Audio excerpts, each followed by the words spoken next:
soup is dip for chips without the chips, but you can eat it with a spoon. See, because if you have salsa, And nobody will get mad at you. If you have salsa and you're eating salsa by the spoonful, people look at you like you heathen. Yeah. Is that why I get weird looks at the Mexican restaurant? Yes. Johnny, I'm not going there. They bring me that little bottle and they expect me not to drink it? What's wrong with them? It's in a perfectly sized carafe for you to be able to put it down your gullet. Exactly. Well, and the cheese dip too. I mean, if somebody starts eating that cheese dip with a spoon, I'm going to be upset. Well, yeah, because you're not getting any. So what Mexican restaurant around this area has the animal theme to it? Carafe, not giraffe. Oh, Yeah, if it were a giraffe-shaped salsa bottle, we'd be in business. I bet it costs a lot of money.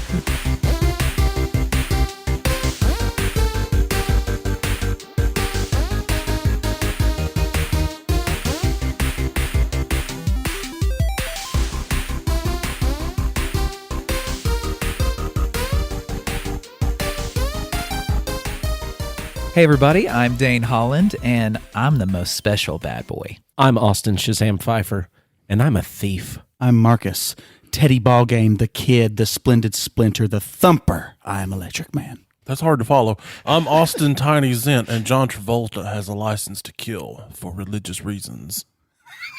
Because he's a Scientologist? I mean, he does have the rank of Kakan.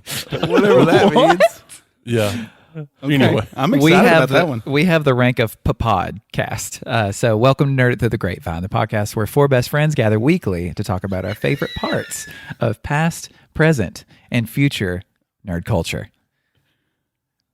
So, bouncing off of John Travolta, we arrive at L. Ron Hubbard. And a lot of people may or may not know that not only did he just make up this cult and call it a religion, he was also a science fiction author. Really? Yes, he was. Yes. Maybe that's where I've heard him first. He, go ahead. No, I said maybe. Maybe you're right. Because, I mean, his books are actually out there. Like, Books A Million. I mean, you name it. His books are there. And his book, one of his books is actually one of my favorites. I'm not saying it's a good book because he is a very poor author. He's worse than George Lucas. And I mean, George Lucas had an amazing idea with Star Wars. Oh, yeah. Terrible author. But if you read his books, it's awful. But anyway, I'm talking about Battlefield Earth. Oh, gosh. Okay, well, I've seen the movie. Well, I've seen like 15 minutes of the movie, and then I realized it was like really stupid. And The then I turned it movie off. is trash. Like, Oh, it's so bad. It doesn't even go into the first third of the novel. Now, How? How do you do that? well, see, here's how you do it. Well, first of all, the book was written in 1982. Okay. And the thing that L. Ron Hubbard does is he just picks up and lays down plot points at wild abandon. It's just like, I'm going to make this a plot point for the next 10 pages and then never mention it again. So that's how they can do that, because the book starts off in like a post-apocalyptic alien invasion. This planet is inhabited. Well, this planet is Earth, and it's the year 3000, because the subtitle is Battlefield Earth, a saga of the year 3000. And aliens have invaded, pretty much wiped out man. And they're mining the resources from Earth. The book follows the character Johnny Goodboy Tyler. Great. Yeah, I'm like, Good boy. yeah, I don't know. He's your basic mountain man hunter, okay? So he's in a village of like 40 people, and as far as he knows, this is all the people that exist. They live in these mountains because to go outside the mountains, that's where monsters are. The monsters are the cyclos or the aliens. And so he's like, something's wrong with our village because his people are dwindling. There's birth defects are rampant. They're having a lot of trouble reproducing, so they're just dwindling in numbers like crazy. Like at the very beginning, his father passes away. Like his bones just they say his bones turn to dust. They don't really understand what that means yet. But he's like, I'm going out into the plains because the animals out there, they're just reproducing like crazy. You know, he's like, they're not having any issues that I can see. And the village leaders are, there's monsters out there. You can't go out there. So he's like, look, I'm doing it. And he just does it because he's a rebel. He's a rebel with a cause, and he's a rebel without pause. So he goes, and this lady, she's basically in love with him. And L. Ron Hubbard just does not set that up well at all. And she's like, if you don't come back in a year, I'm coming after you.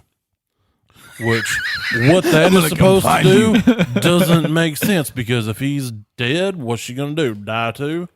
But anyway, so he goes out and he gets captured by one of these aliens. And the Cyclos, they're like 10, 12 feet tall. You know, they're huge, super strong and powerful, got crazy technology that he doesn't understand, because he doesn't even really understand basic human technology, because they're very primitive, almost like Stone Age-ish. Like they're using sharpened rocks to skin animals. And one of his first discoveries is a broken window in a house, because he cuts the crap out of himself. And he's like, "Ooh, we can skin so much better with this." And it's a piece of a broken window. And so he gets abducted by the alien. He gets taken back to the mining site. And the alien, his name is Turl. He's the head of security for the planet. His goal is to train humans to operate machinery to go mine gold out of the mountains where Johnny's from. Marcus, you raised your hand. Which one does John Travolta play in the movie? Turl. He plays the one that abducts Johnny. The head of security? Yes. Okay, because, oh God. Have y'all ever seen Travolta's performance as this alien? Awful. I would just like to throw it out there that It's really bad. I've been meaning to, only because just like Cartoon All-Stars to the Rescue, which we'd mentioned in previous episodes, it is on the top of everybody's awful movie list. Yeah. Like, it nearly bankrupted John Travolta because he invested a lot of his own personal money into the making of this movie, just because he was so into the Scientology that he wanted to make sure that something that L. Ron Hubbard had created or had been part of the idea of the creation of like that to succeed. So he invested a ton of his own personal money into the movie. And if you think about it, he might actually believe that that's a true story. Well, if you actually go into the beliefs of Scientology, because I actually watched a review from a guy, his channel is like Independent Scientologist or something like that. He's a Scientologist, and he's like, this book is amazing, and I love it because it has so many roots in reality. Like, he buys into it, and a lot of Scientology is essentially based around L. Ron Hubbard's science fiction, realistically. I mean, right. Also, if you're a Scientologist, there's organizations to help you get out of this cult. Yeah. Please seek them out. Or just tell Tiny why you think he's wrong so we can have that conversation. That would be a Yeah, fun but one. please don't kill us, John Travolta. Tom Cruise is the hitman, I hear. Yeah, Probably. Well, actually, Tom Cruise is a very high Thetan level, but John Travolta was given the level of Kakan. I didn't know they by believed L. Ron in Hubbard. Thetan. Do they believe in Thetan? Yeah. I thought it was Different. So they believe in I know Thetan, what but you're not. saying. Okay. Okay, Mike Tyson. So if they believe in Thetan, does that mean they believe in Jesus? Oh, Lord. But anyway, exactly. so John Travolta has been given the rank of Kakan by L. Ron Hubbard before he passed, which basically is defender of the faith. The Scientologists are bound to, if... Okay, we're air guitar. I'm sorry, it's so metal. If John so metal. Travolta has to kill somebody in defending Scientology, Scientologists are supposed to help him cover that up so he doesn't get in trouble. That doesn't surprise me. Yeah, so that's where he's at. So, yes, John Travolta has a license to kill for religion. Now, if it was with a bladed weapon, would he have the license to kill? No, because that stands for keep everyone alive. Okay, then that Right, makes no right, sense right, at all, right, does right. it? No, it does not. But anyway, back to the book. So he trains Johnny, and they fly over to Scotland to recruit about 50 Scottish people to come help. And Come help what? I'm to lost. come help mine the gold out of the mountain, because the gas that the aliens breathe explodes when exposed to uranium or various types of radiation. And these mountains are littered with uranium. That's why Johnny's people are dying, because you'll have to read it to understand it all. But basically, there's uranium in them hills, and that's why they're all dying from radiation sickness. He's not, and he's very healthy because, well, he didn't spend a lot of time there because he was off ranging and hunting and being a rebel without pause, you know. And the movie cuts off around the time of the revolution of man taking back the planet. But that's only like the first couple hundred pages of the book.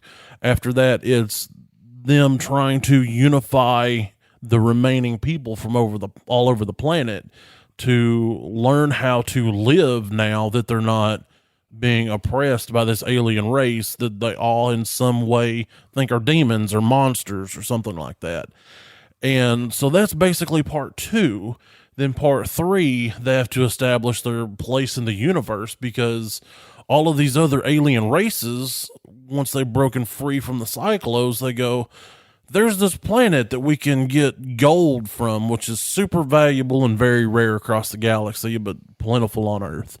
And so they want to come here and claim Earth as theirs. And so now they have to basically establish their own sovereignty. And I got to smack it. that Yeah, mouth. go right ahead. Establish. Establish. So that's the crux of the book, Gotcha. without giving anything away.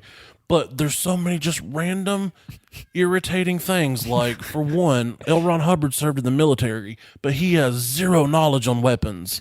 Like, none. Because they keep saying that Johnny carries a Smith & Wesson 457. That does not exist. That's a 357. But they keep saying it. But it's future times. They make a But they're 457 in the using- year 3000, right? Yeah, no, but they're using like old things that they discovered that was left over from man before the aliens came. Okay. One of the main weapons used in the book is the Thompson submachine gun. Oh, okay. So they're- mafia times. Yeah, so they use Thompsons, and then they get AKs, and then there's a mythical Smith & Wesson 457 that annoys me to no end, among other things. Like, there's just so many things. Like, I'm going to make this a plot point. Well, you know, I could. The whole book is a first draft.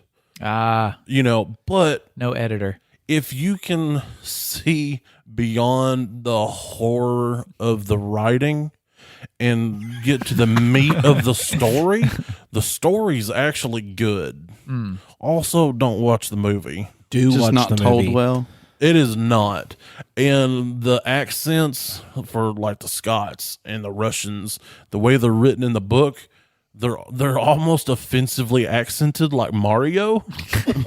So, you know, I mean, I just don't know how an actor of Travolta's caliber could watch even a minute of that performance of him as... Well, you have to look through the lens of he's performing something written by the person that founded their religion. I understand that, he's but got these rose-colored glasses Sure, when he watches sure. that shit pile. that's one of the strangest things to me. I mean, you know how they say roses really smell like poo? That's that Do situation. roses really smell like duty? I know you like to think. Yeah. Yo. So the rooster would be talking to, what's his name? Is it Joseph Smith. Smith. Joseph Smith. So Right. it would be like if Joseph Smith was requesting that the rooster write a play about the beginning of Mormons. and then And then the werewolves show up. and then it just so happens that in this play there are werewolves and Vampires. and sorceress Right, right. sorceress powered underwear. Then Yes. and you know that would be and then they would take it all in like an allegory kind of thing. Like it's all like, oh, it's just a metaphor. It's the magic of a. Oh, that's so rooted in what he was meaning. That was so, and those werewolves, just the beasts among us, the beasts among us. You don't know. This is basically what would happen. And the rooster is a better actor than John Travolta anyway, so. Yeah, I've seen footage. And I know he can take a kick to the face better. Well, I mean, the crazy thing is, I don't know if y'all have noticed, but like, have you ever watched interviews with John Travolta as John Travolta? he's like real strokey looking. He looks like he's like a side face talker. Like he only talks on this one side of his face. And it looks like he's had a massive stroke. Really? But you see him in a movie and he talks like a normal human. I don't understand that. Well, that's like Ozzy Osbourne. He literally sounds exactly like what you just said, but yet you get that man singing a song and it's clear as day what he's singing. True. It's a That's mode. a phenomenon. But Yeah. it doesn't make you Do, completely do, do. operate differently than you normally do. That was a Travolta movie. I'm pretty sure. Yeah, it was Phenomenon? a phenomenon. It was. It was. It was. Wow. It's where he looked at the alien beam and it gave him the powers, but it was truthfully a brain tumor. I bet he thought that was real too. He moved Hey, a real pencil. quick. Did you ever see the movie that Philip Seymour Hoffman portrays, like this kind of L. Ron Hubbard-ish type figure? No. I forget what it's called, but he actually plays basically L. Ron Hubbard. Capote? And Joaquin Phoenix. Walking kind of, Phoenix? yeah, kind of joins the little cult that he started. It's actually a really, really good movie. Well, Joaquin Phoenix grew up in a cult. Did he? Yeah. I didn't know that. I believe it was him. It might have been another actor. I could be wrong. I kind of But want to look that up. pretty sure that where he lived, his parents were involved in a cult, and he was actually raised in said cult. Wow. I can't remember which one it was. The Joker, man. He's No, the Joker. The name now. of the cult. Right, no, the Joker. He's the Joker. The movie's called The Master. It was made in 2012. No, I've not seen it. No, I've but never it's- even heard of that. It's a Sounds very good. good movie. Philip Seymour Hoffman Yeah, plays I mean, L. Ron Hubbard. he's a great actor. Was. Yeah, true. Which, anyway, speaking of the greats of all time, a man by the name of Theodore Samuel Williams, someone me and you, Dane, being baseball fans, would know as Ted Williams. Yeah. So, Ted Williams was a real baseball player. He was one of the greatest hitters of all time up until he died, and he was cryogenically frozen to one day return to the field. Hold on. Wait a minute here. So, okay, let me get this straight. Like Walt Disney. A baseballman Yes. who was, in theory, a good baseballman. He's one of the best of all time. Of all time. How old was he when he passed away? He was 80-something. Okay, so an 80-year-old man passes away that used to be good at sports ball. Okay, so then they science fiction freeze him Yes. so he can one day be thawed out and play baseball as an 80-something-year-old man. Yeah. Now, He's going to try to slide into home plate and just blow out his... it's not just going to break a hip. If they've His got the leg's coming off. technology, if they've got the technology to bring him back to life after all these years, then they'll have the technology to de-age him. Oh, yeah. quick question For though: sure. did they freeze dry him or hyper chill him? Cryogenically froze him. I don't know. I'm no scientist. Anyway, so Ted Williams, he was actually literally like one of the best to ever play. Where's his body? We're getting to that. Okay. First of all, let me say, Baseball Doesn't Exist is a YouTuber who does really good content. Even if you don't like baseball, Baseball Doesn't Exist does really great content, and this story kind of got from his channel. So if you want to hear this story told way better than I'm going to tell it, check out Baseball Doesn't Exist on YouTube. Anyway, Ted Williams' batting average was like 344 all time. That's like ridiculous. He was one of the last people to ever hit over 400 batting average in one season. He has 521 home runs, 1,000 RBI, or like almost 2,000 RBIs, career 482 on base percentage. What was your question, Tiny? Can you explain what batting averages actually mean? Because So he basically 3.5 times out of 10, he's going to get a hit. That doesn't seem like a lot, but in baseball, that's like legendary. Yeah. I thought Really, batting really good. 1,000 was the best you could get, or is that just Well, the yeah, but same? nobody's ever done that. No. It'd be 400. impossible. He was he's the last person to ever finish the season with a 400 batting average. So that year, he hit 4 out of 10. Well, if batting 1,000 is like the pinnacle, And That's it's perfect. actually just batting 1, really. But anyway, Yeah. I don't know. yeah. Anyway, he was really, really good, Tiny. I'll take your word for it. 19-time All-Star, 2-time MVP, American League, 2 times Triple Crown, which means he led all 3 major hitting categories, 4-time home run leader.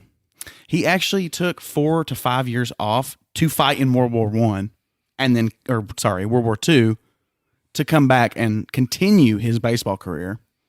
He also had to leave one more time for military service in like the Korean War, where he was like a pilot, and he's like won medals for like some of the missions that he flew in actual military combat. And then really comes cool. back and plays some baseball. And then he comes back to be one of the best hitters of all time. Ever. So it's like, this is the kind of sports hero that we'll probably never see again. Yeah. Like, imagine a sports legend nowadays being sent off to war. Yeah. I mean, it just Now- wouldn't happen. Now, if we want to get into this movie script writing, it is LeBron, by the way, who is going to war, and that is not without G Rhythm. I think Space Jam 2. I think Come on, man. LeBron G Rhythm. I think LeBron needs to be the one that gets sent off to war in this sports player turned war hero movie. But they could see the forehead coming from a mile away, so I don't know if he'll be the best one. He's not sneaking up on anybody with that. Yeah, I don't know. Maybe King Jong. What's this? No, what doesn't? No, he's the. No, that's the ruler of North Korea. Kim Jong. Who's the tall guy? Who's the opposite of the short guy? Who's the tall guy? Yao Ming? Yeah, Yao Ming. Sorry. I don't think he plays anymore. Does he No. not? Cool, because he No. acts now. How did you confuse Yao Ming with Kim Jong? Well, How? well, you see, I mean, like, evil dictator, really tall sports ball player. The names don't even sound the same. Are you trying to say that all Asians look alike to you? Because that's wrong, sir. I just can't This get is over an intervention now. I can't get over how you said dictator because now I can't think of somebody that leads a country. I think of a misspelling of the word.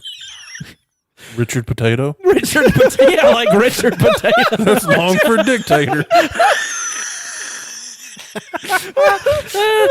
Now, he was cryogenically frozen in order to one day actually come back and play the game of baseball again. Is that when he wants to come back? Like, what were Walt Disney's little... Did he have any kind of realistic... Like stipulations of yeah, when to like, come I want to back? get... Like, bring me back when? Like, and this is real. I've seen way too much Adult Swim to know the real answer to that. So I can't. Well, speaking of Adult Swim, Futurama, I think, does, like, they had Ted Williams, like, frozen his head. Right.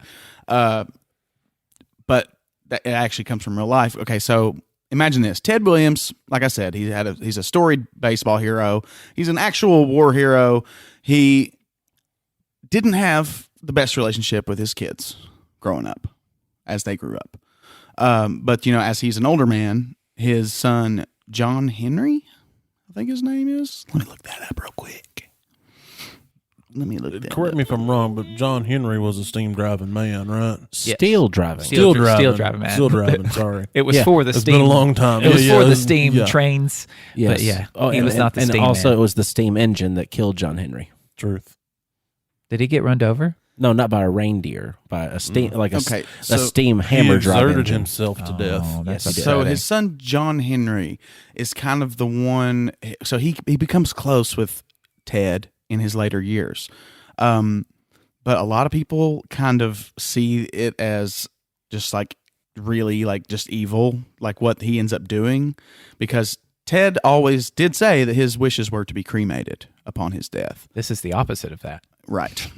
And so as John Henry gets closer to his father, this baseball legend, I mean, it doesn't get bigger than Ted Williams.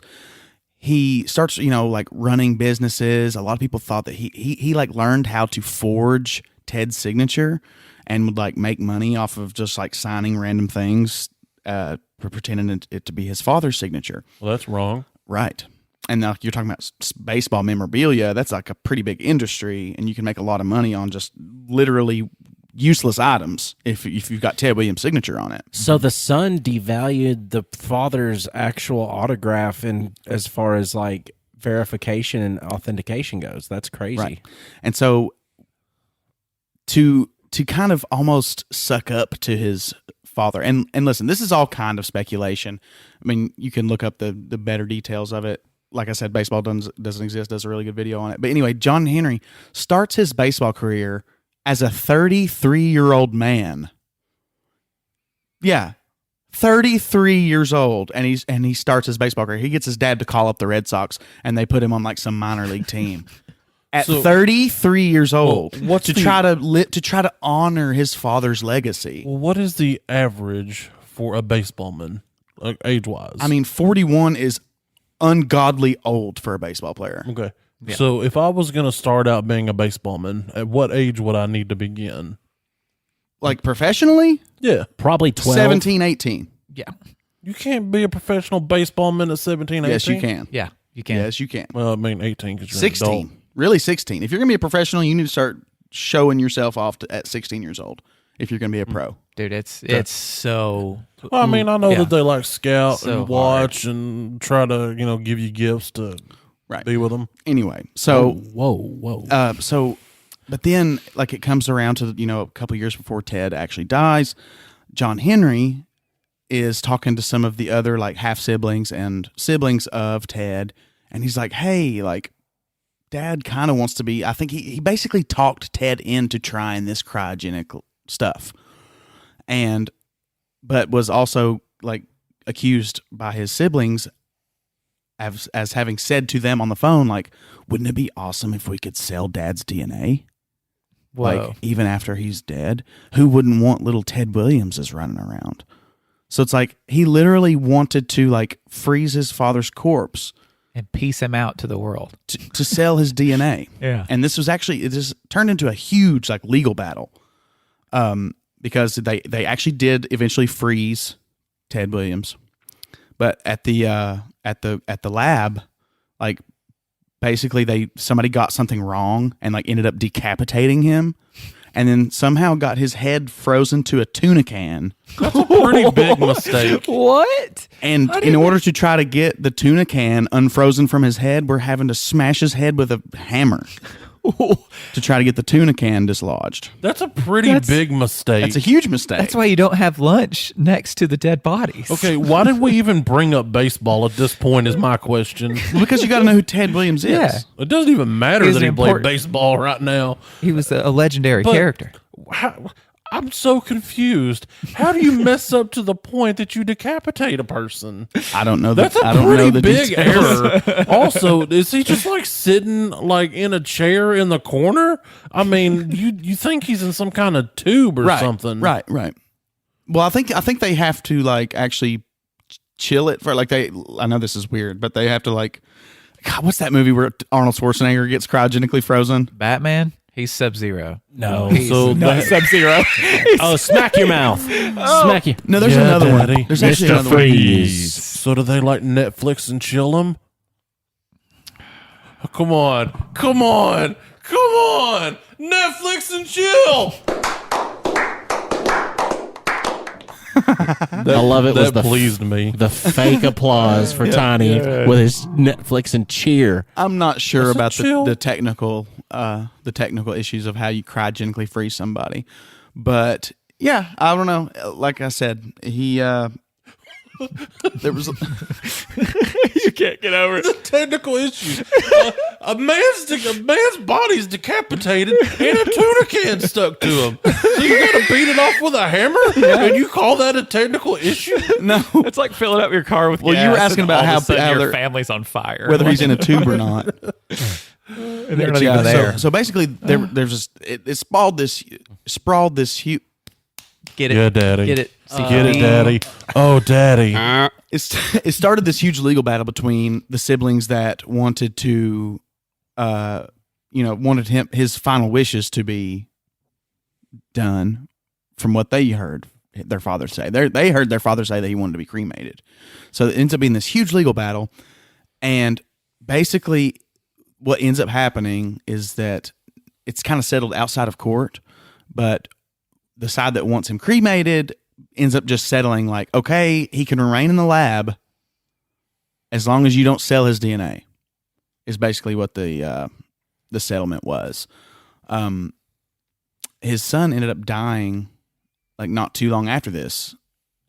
John Henry? Yes, John Henry ended up dying, I think, in 2004 or something like that. Shouldn't have raced the steam engine. Well, I just think he shouldn't have done the things he did. No, absolutely not. Like it's like, okay, you're born into the world and your dad is like a legend, literally a legend. Everyone loves him no matter where he goes. And so you're just waiting for him. Well, not only are you forging his signatures and making money off of it, just the lengths that he was going to go to try and sell his father's DNA to just the general public, I guess. I don't know how you even start a DNA business. Well, you think. I mean, there were two different sides of the argument for, whether to cremate him or to freeze him or whatever, and he ended up in two pieces, so they could have done both. They absolutely could have. He could have had the frozen tuna man, and the other half could have had the urn, And that. Everybody would have won. If they wanted to carry around just a little bit of the DNA with them, they could just label it DNA, but they know it stands for Daddy's nucleic acid. Yeah. So was the tuna in water or in oil? Because one's better than the other. The tuna in water is bullshit. It's easier to freeze. Yeah, but it doesn't taste as good. What about Ted? I've never. Is he better in oil or water?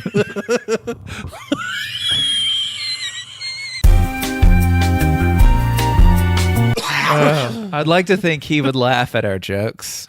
Who? Ted? I don't know. I would like to think. I'd imagine his sense of humor is a little stiff. I don't know. He was kind of a hard ass. Where's the lab located wherein he lay? It's called Alcor Life Extension Foundation. So most often referred to as Alcor. It's an American this is Wikipedia. It's an American nonprofit, federally tax exempt organization based in Scottsdale, Arizona. Can we tour the facility? Alcor advocates for researches and performs cryonics, the freezing of human corpses and brains in liquid nitrogen after legal death. Ooh. Legal death. With hopes of resurrecting and restoring them to full health in the event of some new technology can be developed in the future. Legal Death would be a great band name.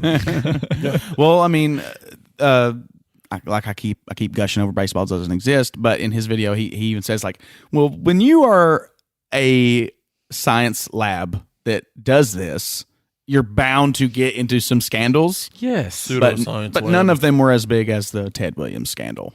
Yeah. That's crazy. Yeah.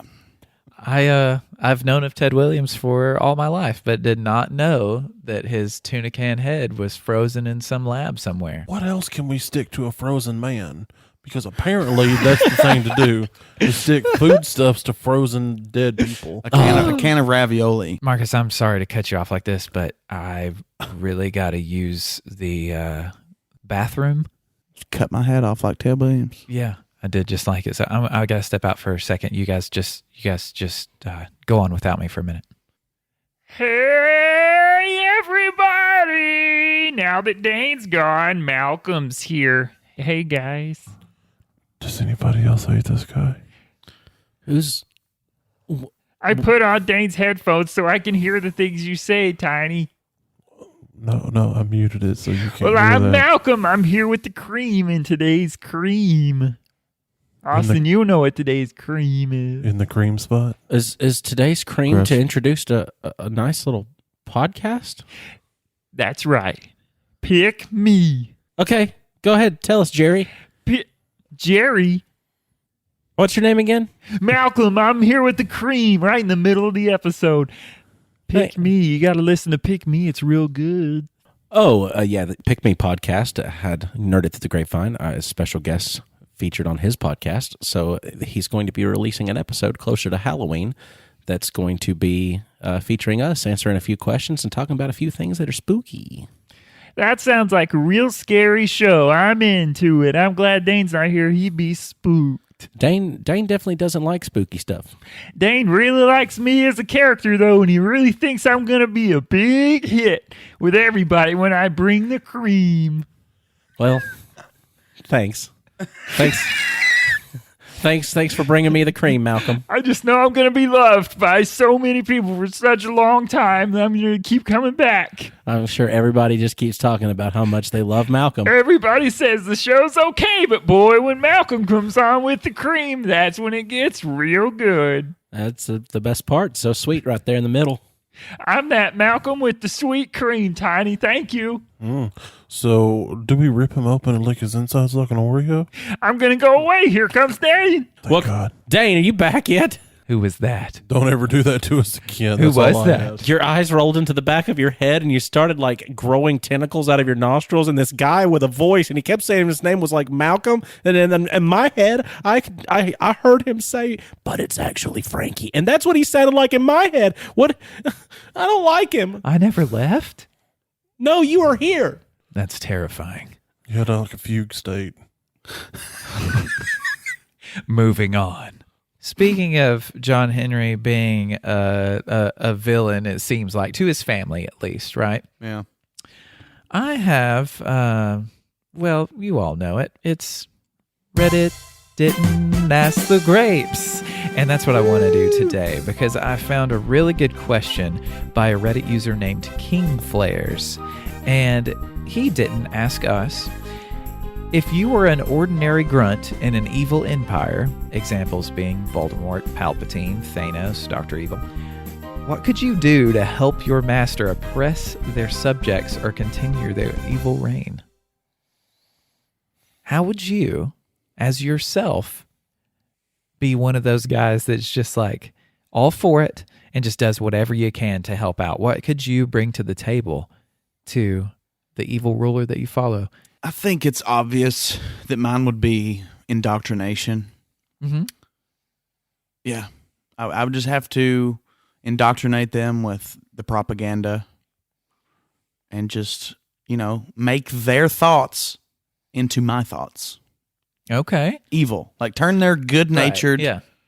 nice, regular person thoughts into like a cog in the wheel of the evil forces. The ultimate goal of your evil organization. Like, yeah, make them because like become a if you're part of it, in yeah. an evil empire, free thought is like the opposite of Right. what you need. Yeah, of course. I would show up in my sweet Mercedes Benz, and I would tell the people that I was speaking to that I would tell them the benefits of if you join Team Thanos Today.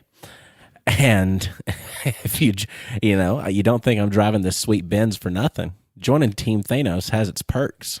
You see, what happens is if you can make the sales goal. God. If you can just get two people, Now- and they just get two people. I'll Thanos tell- brand thermoses. Now I'll tell you. Now this stuff is foolproof, absolutely foolproof. You see, this is an Infinity Stone. And if you all we got to do is find them. Now, if you find these, now I'll tell you, there are some top prizes waiting for you if you can find one of these Infinity Stones. Now, these Infinity Stones, now this right here, this is just a cardboard copy of one of them because, just be careful when you're handling them. That's why we give you all these boxes when you join in the team. Okay, Team Thanos International. Okay, yep, they're right here. All you got to do, and now just sign right here underneath this upside down pyramid because we are not. This is absolutely not a scam, not one bit. Thanos is not the only one that benefits from this. You benefit from. Did you see that sweet Mercedes? Did you see that sweet Benz? That was just fantastic. All right, just sign right here. Thank you. Next. And just to like maybe illustrate a little bit more of what I mean, if we're going with the Thanos example. So my job would be for when somebody in the Empire's like, well, instead of snapping and making all of like half of life in the universe disappear, why wouldn't he just make new planets or, more nice places for people to live? Those are the kinds of thoughts I would have to like Eliminate. erase. Like, no, no, all life must end. Well, we all know that evil cannot create, it can only destroy. So you take that phrase and you just twist it just a little bit to where you say, it can only destroy, but just your enemies. Because the non-believers are the ones that will be Right. turned to Yeah. dust. I mean, Yeah. Right. I would wear. That's a good point. Yeah, I would That's a wear. very good point. I would wear a cassock, which is the long kind of religious garb of the Catholic priest. Except I would change it just a little bit. What would you make it blue and have a Henley? No, it would still be black. I would just omit the little chokey collar that was not allow you to eat or drink beverages. Would you have Thanos' face like embroidered on I'm the not front even of it? like talking about Thanos. I'm thinking more like an evil galactic style empire, not Star Warsian, but something Elron of its ilk. Hubbardian. Sure. Just except it wouldn't all be like a mining company, and it would just. I'd be like, okay, so if you join us, you can destroy your enemies, and I would just like give. I'd essentially be a preacher, and they would love me, and eventually I would rise up through the ranks and become the new evil pope. That's where I'm at. I would assume the position of the current ruler, but in order to get there, I would first have to aid him and then usurp him. So you have to infiltrate. Infiltrate. So you guys are all Modern problems require modern solutions. And I can agree with him on the Galactic Empire thing too, because I've got a solution for that as well. See, what I'd do is I'd pull up in my sweet bongo, and it would just be glossed from tip to tip, just the glossiest bongo you've ever seen. And I'm gonna just pop out of it, and it's like, hey, have you heard about the Empire? Check this out. So when you say bongo, do you mean the drum or like the bongo fundy? Like the car. Yeah, what Like, bongo were you talking about? Like the ship that they took from. Oh man, the princess rode in it in the new. Oh man, it's the Phantom Menace, the shiny ship. What the shiny ship's called? That was called the bongo? I believe it's called It a was bongo. not called a bongo. Was that called a bongo? I don't know, bongo but it was a stands for drum. A bongo. What it was Amidala's You know, in all ship honesty, called? the only Let's reason find I out. associate that is because I remember Weird Al Yankovic singing, "We took a bongo from the scene and we went to theater to see the queen." Let's find out. That's not canon, Austin. Well, The Weird canon, Al's the song canon. is not Star Wars canon. that's true. You know, I used to hear the word canon a lot whenever I listened to Asher Roth. No, it was an H-type Nubian yacht. That's what I It was said. a Nubian yacht. So I you pulled idiot. H-type. A You Nubian dummy. Royal Starship. So I H-time. What is a bongo then? H-type Nubian yacht. A bongo is a Stupid, hand drum. Idiot, cryogenically head That's a cut cu- off tuna can frozen to with a soup container. Dumb guy, person, man. You're thing. thinking of a cajon. Oh, you're thinking of the Gungan vessel, the underwater Gungan vessel. It's called a Tribubble Bongo. Okay, Yeah, give him one of them pieces of shit. Yeah, sorry, I thought that's what the shiny ship was called No, instead of the. Right planet, So though. I You were wasn't- the right planet. Yeah, different arrival time. So you guys are letting me know that our words are really our power. Like all of you would be speaking to Not necessarily, to do your because thing, if it was a Star Wars thing and I was in there for the Empire, I could maybe just be a force sensitive person that's literally just erasing all the thoughts that I don't need them to have. Right. Ooh, I like that. Yeah. Ooh, yeah, That's good. that's really good. Like why instead of destroying the Jedi? Nope. Can't have that thought. it's not the thought you're thinking of. And then That's a they crime. get That's a rid of thought it. crime. Yeah. Shouldn't you sell You'd be more thought product? police. Minority Report. I should get 3 more team members this week to meet my quota. Mustard's good on cheese sticks. See, I think I would always just be the one stepping into frame whenever the hero's doing their big speech. You know, just step right in front of the camera, just where it really sets everything off a little bit, to where they're really turning the tide for everybody to join them, and I'm just the guy that's in the way. And I think that would be good. I think that my the evil leader that I would have, I'll go with Thanos. Why not? I think he would applaud me for that. Just think if Tony Stark's giving a big speech to the Avengers, getting them all pumped up, and then I'm just in the way. Just they can't hurt me. I'm just a guy. That's a good idea, because you are so irritating them that they're not able to listen to who's speaking and be rallied to their side. Exactly. So eventually they'll just slide into your side. That's a good idea. But yeah, I just but want to they be. won't follow him. I just want to be in the way. Like I think that's my whole thing as the grunt. I think I just want to be in the way. Like, and I'm not a threat. So Just an obstacle, just another obstacle for them to have to overcome. If they do eliminate me, then they have become just as bad as their own enemy. So you're kind of bait. I'm the bait. I'm the test. And if they pass the test, then they deserve to be on the side they're on. But if they fail that test, they're now just as good as done as being heroes. And it's all because the guy who got in the way. It would. But Yeah, then it's they hard would to look think of being a bad. bad guy. But then they would look bad. Exactly. Sad. I'm just here to make them look bad. You're just trying to crimp their style. Oh, yeah. Like you're just there to like cut the music off when the music's getting epic and they're about to have their moment. You're there to just but oh yeah, sorry about that. Like a record scratch, and it's just you just sitting there, just everybody looking at you as you rip a big old fart. Oh yeah. Just like All of a sudden, I'm just on the Quinjet. They're like, why? We can't leave now. Like this random dude. Just why is he here? The bongo. Or the bongo. Yeah. I'm down there with Qui-Gon and Obi. Misa Big O Dum Dum. Yeah. Misa Big O Dum Dum. You were so close though that I didn't know the name of either of them like before looking them up. But you were right. There is a ship called Bongo, and it's a Gungan ship. I'll know now forever that is the bubble ship. I already forgot the name of the other one, but also why Nubian Yacht. Why H-type. Why did the Infinity War series have to go take Thanos from something scary to something like, let's give him a benevolent side? Like To make it more interesting. Like, well, that's the thing. Like, he was scarier the other way.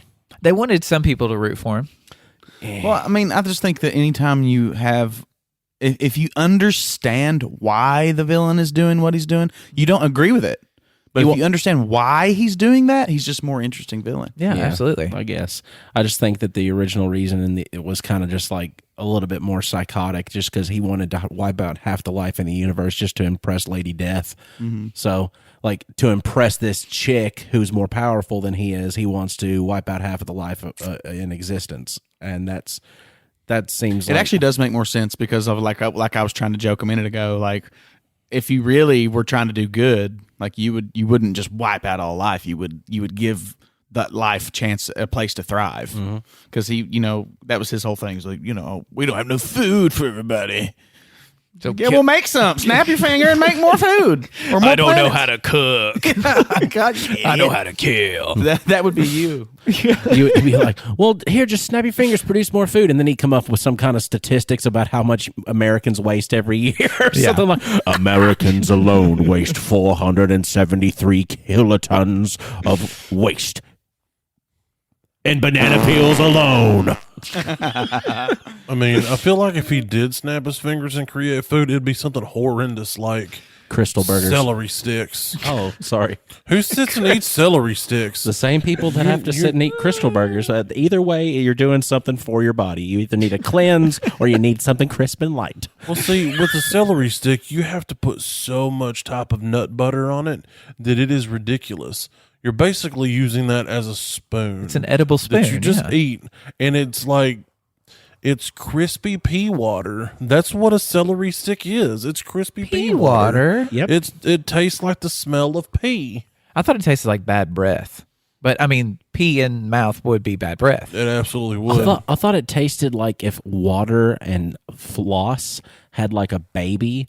Like that's what it would like. Tooth floss, like flavored tooth floss, or just the taste of the rope in your mouth? Just the rope in your mouth. Like that's what they become. Like if you chew celery too long and you don't it just becomes this rope in your mouth. Tell you one thing, I bet vampires have the worst breath because blood is really, really gross when it sits in your mouth. I had a tooth pulled recently.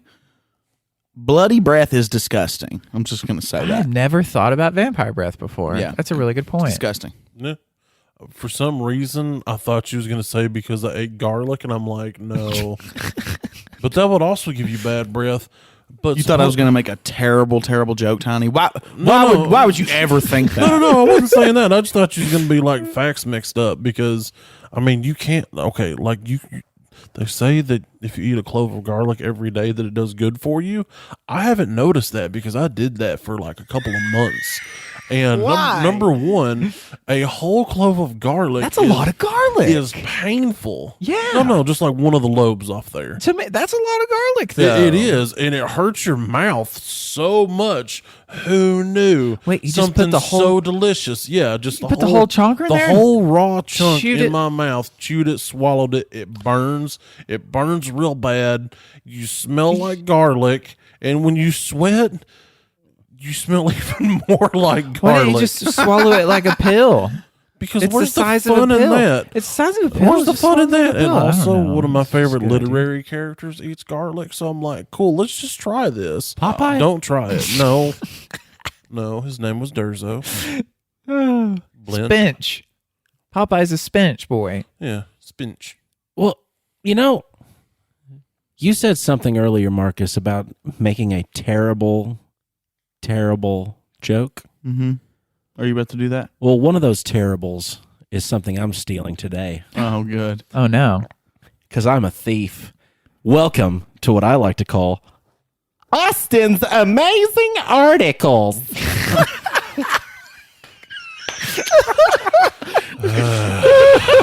I hate this already.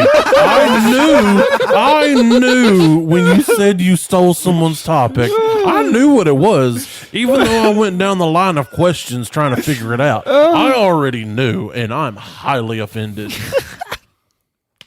The Roomba is a series of autonomous robotic vacuum cleaners sold by iRobot, introduced in September of 2002. I researched Roombas because we have 2 dogs that live in my house.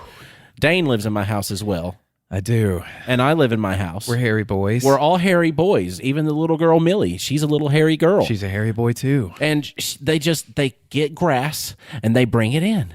We get the yard mowed that creates more dried dead grass for them to pick up with their fur and bring in the house. We can sweep every day and still find more grass. So I'm going to get a robot to do this for me. This is the first I'm hearing of this. I've been That's looking exciting. these up, and my mother does this thing where she asks for, well, what do you want for Christmas? And I'd always say the same thing, like, I don't know. I'm an adult. I buy things when I want things. Yeah, I work and I buy things. Like, what do you want for Christmas? I owe you things. Like, what do you want? and I was like, I guess a Roomba. And then we got to looking in the prices of Roombas, and Roombas are expensive. So we're going to get a different one that is an off-brand. It's called a maid, and they come and they do it for you. No, because we had one of those one time, and they charge way too much and don't do a good job. Terrible. And they wear too many clothes. So bad. What? They do not match the movies that I've seen. That's all I'm saying. I'm not talking about a French maid. That's the stereotype. Why would she have to speak French? She doesn't. I wouldn't be able to That's just understand the French a word maids- she said The if she French spoke maids. French. Well, it's not I like you wouldn't want her need to talk speak anyway. English. You don't watch those She don't videos need for to the be French. subtext. I You can't don't want speak English. Wait. I can't speak French. you got tripped up in your own stumble bumble. Starbucks. Okay. I just felt like looking up Starbucks What about it? because I was wondering, like, I drink too much Starbucks. But I love Starbucks. Something about Starbucks coffee with how it's just roasted beyond the point of recognition from ever being something that lived on this earth. It makes it delicious to me. And I wondered about them a little bit, and I was like, I'm going to look them up. Let's find out a little bit more about Starbucks. And, I just looked up a little bit about Starbucks, and I'm sure we've talked about Starbucks or something No. like that. Well, Starbucks was created in Seattle, Washington. Of course, everybody that knows what Starbucks is like, that's from Seattle. It was started a long time ago. In 1971. Is it a mermaid? It is A siren. It is no, it doesn't make that sound. Oh. It is actually that's what it is. It is a siren? You know the book Moby Dick? Watch your mouth. Moby Richard. You know the book Mobile Richard? the book Mobile Richard, one of the characters in the book was named Starbuck. Was it really? Mm-hmm. And that book Yes. loved Starbucks so much that they named a character after the coffee? Well, it's not been around that long, but literally the name Starbucks came from some of the executives getting together trying to figure out what they wanted to call their business because they're like, well, it's the trends are saying that words that have the st like the st sound to them, they're more powerful and they seem more dynamic. So they went through all these lists of like steam this and like just a bunch of stuff, but they came up with Starbucks. So they settled on IP theft. Okay. Well, not Starbuck. Plural. Starbucks. Oh, okay. So If Vanilla Ice can get away with it for stealing that Queen song, because he said that mine goes din din din din din din don't. It's different. It does. Well, theirs doesn't have that. let's make a drive-in restaurant and call it Sonix. Cool with an Ooh. X. Yeah, and it's blue. Sure. SONYX. IX. and serve the exact same menu as the Sonic. Just chili dogs. Yeah. And they get shot to you through an air tube. Like at the bank? And you got to open your mouth. It's like at the bank, but you put your head inside of it. You put your mouth at the end of the air chute tube, and you order your chili dog. Let us shoot our liquid into your mouth. We've come up with the patented process here at Sonix to get you a chili dog quicker and more efficiently. We've ground it up into a consistency where all the flavors are both separate and together. It tastes like a bun, but it drinks like a soup. Open your mouth and get ready for the ride here at Sonix. Gotta eat fast. Suck it all up. It shoots it straight into your gut. Have you ever shotgunned a hot dog? Do you wanna? Have you ever wondered how the human centipede could actually work? Come to Sonix. Put your mouth on our tube. All tubes are sanitized post-consumption due to COVID vaccination. Here at Sonix, we're worried about keeping everyone safe. So now, no one has to touch your mouth to the tube. We can put it directly in your intestines. Dude, can you imagine being the poor slob that has to go out there, wipe off the tube, and run that 30-foot bottle brush in there all the way to the restaurant? They never clean those That'd be things. the worst. They haven't cleaned them in years. Yeah, because all they do is they shoot hot vinegar through them at the end of every night, and it just rinses it all out, and it makes the place smell like pickles. Yeah, I've heard a bidet is much better for a chili tube than The first one of the day would taste terrible. You're like, it's got like a vinegar wang to it. I didn't order pickles in that. Show me another one. I didn't order pickles in that. Beep. The blue button has been activated. Your order is now being processed. What can we help you with? Yeah, shoot me one of them extra long chili dogs. I want extra mustard on it, please. No beans in my chili. Coming right up. Boom.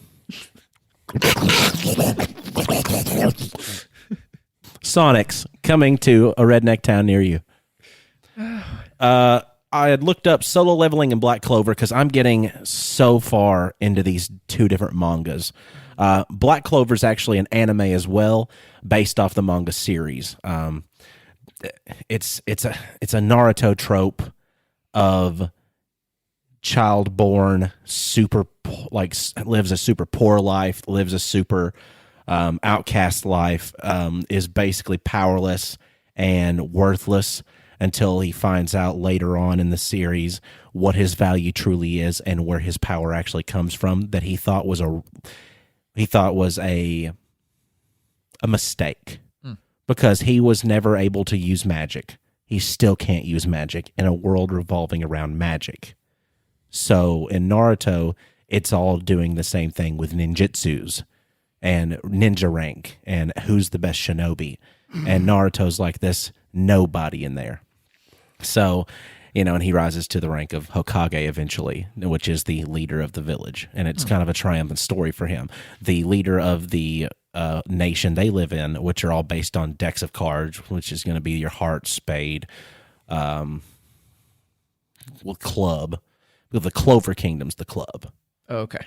So that's what you get into with this, and all the grimoires from that area have that's what their magic books are and everything else. But basically he gets anti-magic, and the only reason he's capable of wielding the anti-magic, which is more powerful than even some of the strongest demonic, dark, legendary magic in the world, he has anti-magic, and nobody else can use that besides him because he has no magic. So it's a neat little thing like That's that. neat. That's Black Clover. That's Black Clover. It's a good manga if you wanted to read it. I read it every week. And Solo Leveling is another one that I've also been reading that is not an anime, but it is a full color print manga. So it makes it a little bit more of a fun read because it's not just the black and white panels. It's full color. It's got graphic, extra added to it.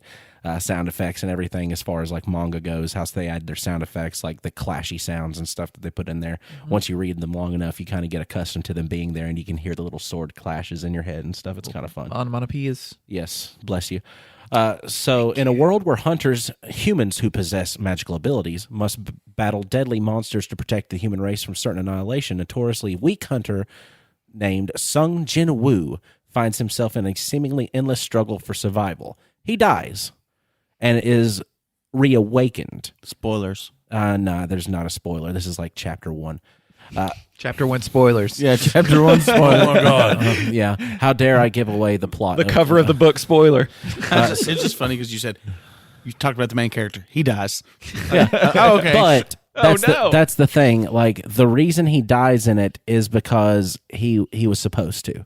Like, all of this, he is then reincarnated as what he doesn't understand it. Actually, it's like it's like not an algorithm, but it's like a game thing that's happened that only he can see, and the only way that he can perceive it is almost like a video games idea of like he can see his stats, he can see different items, and he can like go through inventories and stuff, and nobody has this besides him, and he doesn't understand why, but he kind of learns how to develop it a little bit and learns how to work with it, and it turns out that unlike everybody else who is either human with nothing or has awakened their powers that they have that lets them access, different magics and everything else, he has the ability to level up. So it's called solo leveling, but its actual translation that's closer to the Korean dialect would be only I level up. So that gives it off right there. No one else can do it. Yes. And so it's... So eventually he will be god of all these heathens.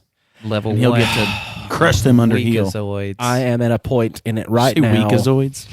I'm in a point in it right now to where he is literally at a strength level that I never thought I'd see him at, in this whole thing. Even like seeing how much power he gains throughout his leveling and how much training he goes under, it's ridiculous what it ends up being. So I'm actually not going to spoil that, because when I found out what he actually was in the comic or manga, it was a good one. It was a good one for me when I found out about it. So in the Mango, does he get over level 9,000?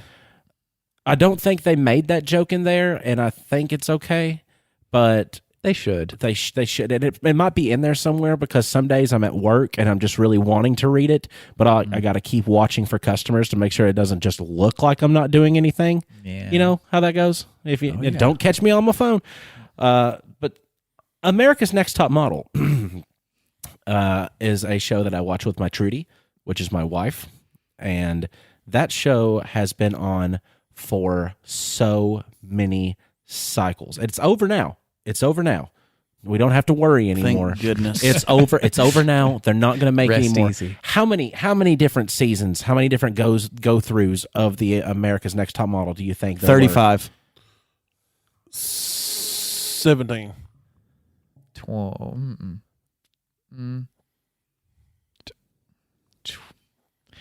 30. What'd you say? I said 35. 36. 24. 24 was the correct I was answer. going to say I win. 23, and then I cut back because I'm like, that's too much. So Damn it's it. it was a show created by Tyra Banks. She It gets is on my nerves. It is it's a modeling television show. Basically, it is She's hot. that's She is hot. okay. That's she's the host of America's Next Top Model. I mean, it's like, now if she was on Nailed It, would that show be as good? I don't think that show would be I'd as nail good her. because Nicole Byer, Perfect. Nicole Byer on there is not. Perfect. The perfect host. She's not Tyra Banks, No. but she's Nicole Byer, and She's Nicole Byer. and I think she's a better host. The best. I think that she would be good on America's Next Top Model. Yes. Just because she would make them not hate being there so much. They all seem like they hate being there, even though they love the experience and I'm sure. they love the opportunities. Being a model is such hard work. It's so hard. You have to look pretty in the picture. But And you can't ever eat. People are going to say no to you yeah, a lot. yeah, that's true. You're not used to that because you're pretty. Sorry, go ahead. I'm not used to that because I am pretty. Thank you for noticing. You think the world's an actually good place, don't you? I'm pretty sure it revolves around me at this point. Then on to another America's Funniest Home Video was originally supposed to be a one-off episode special. What? Yeah, it was. It aired as a special in 1989, but later debuted as a regular weekly series in 1990, hosted by comedian Bob Saget. And America's Funniest Home Videos with Bob Saget as the host of them were my favorite ones. Absolutely. Absolutely. I mean, I think those were the ones that had like the original, like had like the Benny Hill theme going along with stuff whenever they would do stuff that was, like compilation footage. Like, well, let's go ahead and take a look and see what all these families have in common today. Like, oh, my child fell down the stairs on its butt. And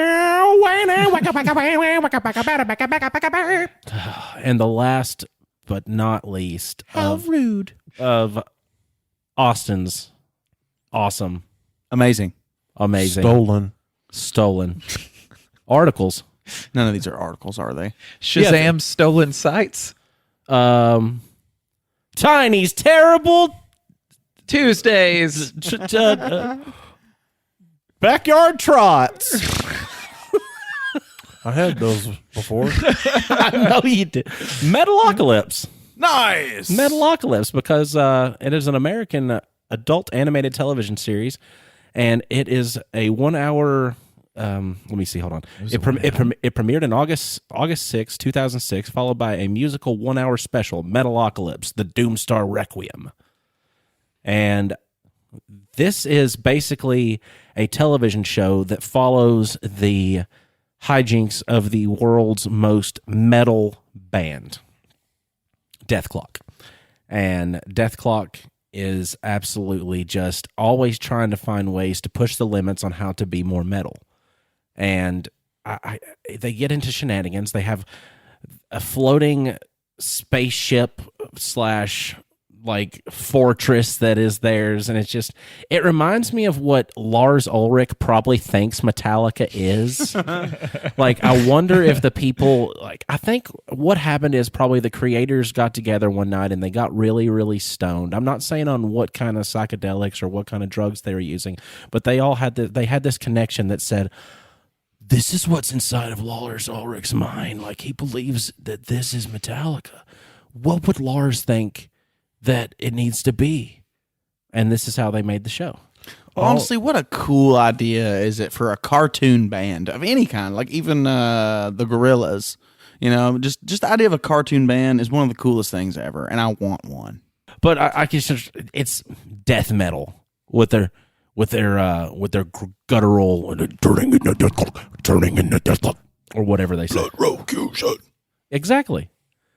So good. And that also is going to be on with the same block that's going to be like your Aqua Teen Hunger Force and your Robot Chicken. So Adult Swim humor. It's not for kids. There's so much death in this cartoon. Yeah, Like, basically, so much death. Every concert they put on, some sort of horrifying event happens where the whole crowd gets decapitated or something. Slaughtered, yeah. And everybody loves it. They volunteer so to go for it. Oh, yeah. And oddly enough, for something called Adult Swim, we all discovered it as children. That's true. Go figure. I think I started watching Adult Swim when I was like 11. See? Yeah. That was an awkward realization that we were very young when we started watching Adult Swim, Yeah. because it's definitely way too much. I shouldn't have been watching Yeah, that we when I were was 11, right? we were overexposed for the cartoon. I mean, I couldn't watch it regular till I was 18 because I had antenna. How'd they get those surgically removed? Well, You just got a bald head now. on the TV. My television growing up had channel 2 and channel 4, but when it stormed, we had channel 2, 4, 5, 17, 21, and 29. Go figure. Well, luckily, you don't even need an antenna to listen to this episode and ones in the future. So thank you for joining once again while we're on Spotify and iTunes and Podcatcher and Good Pods. And there's probably 30 different things that we're on. So keep watching on those. Watching with your eyes and your ears. Watch with your ears. Watch our show with your ears. That's good. That's good content. That's a good sentence that I said. On iTunes, you can give us 5 stars, and it's really good when you do that. Or the next time you go to Sonix, they're not going to blast you with a delicious chili dog if you just give 4 stars. It's a 5-star only restaurant. The best thing about Sonix is you get to experience the same sensation twice. Think about that. Well, and while you're thinking about that, and you're listening to our podcast, check us out on Facebook, on Twitter, or on Instagram at Nerd Grapevine, or you can get on our Patreon at Best Friends Tiny Inc. And you can donate a little bit to us. You show us some appreciation. Maybe donate $5, get a free sticker from us for donating a little bit. Buy some Taco Bell. That'd be great. I think we would all appreciate that. The only bad part about Taco Bell is much like Sonix, it could cause your intestines to maybe like flip a little bit and maybe liquefy the insides a little bit, and that would cause your body to have a little bit of. You could start your own religion like L. Ron Hubbard. And kind of like what we've done by making the Backyard Bonanza on the Discord. It's not really a religion. It's just what we call our cult that, we made it in an episode. So you should join it. Be with us. It's fantastic. We're all on there. You can actually talk directly to us. I'm on there pretty much every single day. There's a link in the description. Past, Discord. present, and future turd culture. Before you eat it, when you're digesting it. And we poop it out. So, Austin, when life gives you grapes. I'm still upset that Tiny never takes. It's like we're watching. It's like we're playing t-ball, and this big cotton-headed ninny-muggin of a kid just hits the stand every time when he's swinging at that ball. I said when life gives you grapes. He said the That's thing. this part. That's the part where we end the episode. He said the thing. Yeah, he gave you a setup. We've but done you this didn't take every it. single episode. How's that make you feel, though? Every episode. How do you think it makes me feel? I think it makes me. Trying to end the episode. I want to grab a mic and yell too. Here. When life gives me grapes, I accept them as the gift that they are, and I put them inside of my chicken salad sandwich. You think you could blast a chicken salad sandwich through a tube? I hope so, because here at Sonix, now we're thinking about your health. I was trying to work the past, present, future turd culture into the Sonix pitch, so maybe y'all can help me with that. Past, present, and future turd culture. That's good. Look, it's like once before you eat it, while you're digesting it, because it's After past, you- present, and future. After you eat it, you shall secrete This it. is a turd. But it's is. just a past turd. It's not, or a future turd. It's a future turd. After you eat it, you shall secrete it.